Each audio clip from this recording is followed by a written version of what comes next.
Okay, so picking off where I left off, having cleaned the surface of the water I spilt all over the place. Remember, I had a kilo of flour, 14 grams of yeast, about 12 grams of salt. In fact, that's not right. It should be more like about 22 grams of salt. That's right. So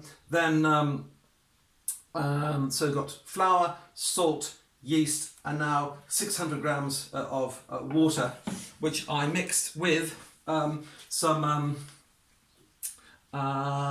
oil and some either date syrup or a bit of sugar. And I'm just now going to add the water, 600, to the kilo of flour to make the dough. Okay, now lots of bakers like to get your hand in and blah blah blah. Okay, I don't like having mucky hands. I mean, you do get a bit of it, but use one of these spatula things, a cheap one from IKEA, and then just plonk it in. Now I know you can work out exactly how to get the right hydration, blah blah blah. You can read all sorts of science about it, and some people absolutely up themselves about how to make bread. Which is fine if that's your thing, but okay, look at that. It's just like slopping around. So you just need to obviously combine the water with the flour, and you can use your hand.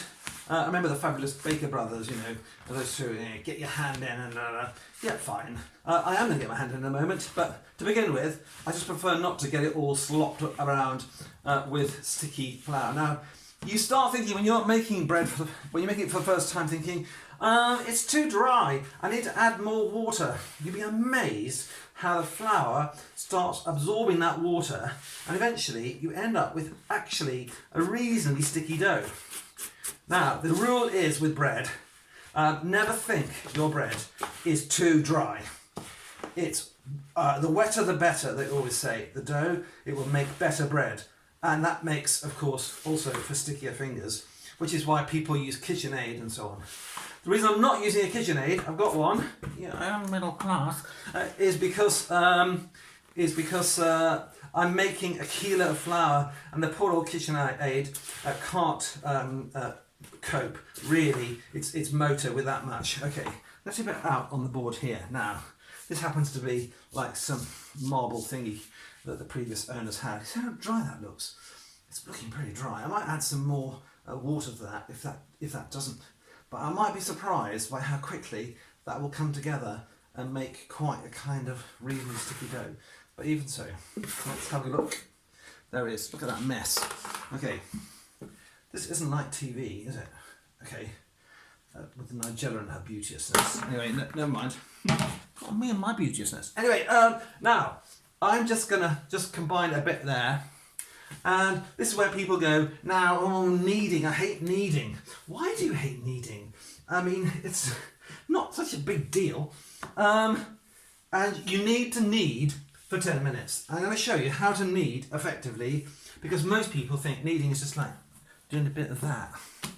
That's not kneading. That's like kind of, I don't know, playing with Play-Doh. So I'm just going to sop up all those bits. It is a clean surface-ish.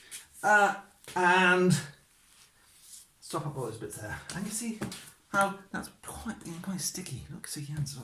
I told you it would get sticky.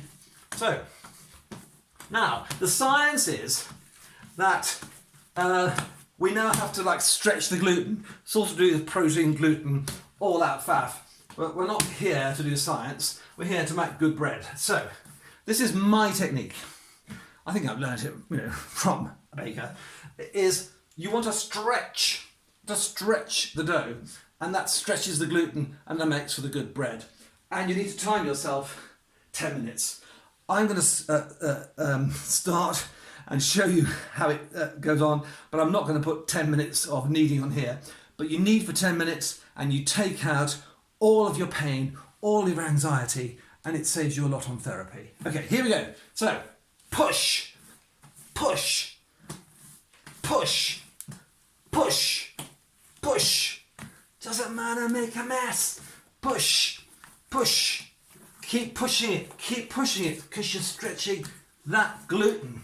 and roll it back. Yeah, I know people got better techniques than me, but you know, by the way, I'm turning off comments on YouTube because people will just troll me. Anyway, there we are. Just push it, keep going, make your bread. 10 minutes, you've got the clock going. Who needs a gym? Oh, it's lovely. And I'm just going to show you, just to do this for a minute or two, just how even after a minute or two, it starts to look like glossy, lovely, beautiful dough from which you're going to make some nice loaves. Okay, look, stretch, stretch, stretch, stretch. Some people do this, just slop it down. We'll make sure it stretches. Okay, but maybe towards the end. Just keep going.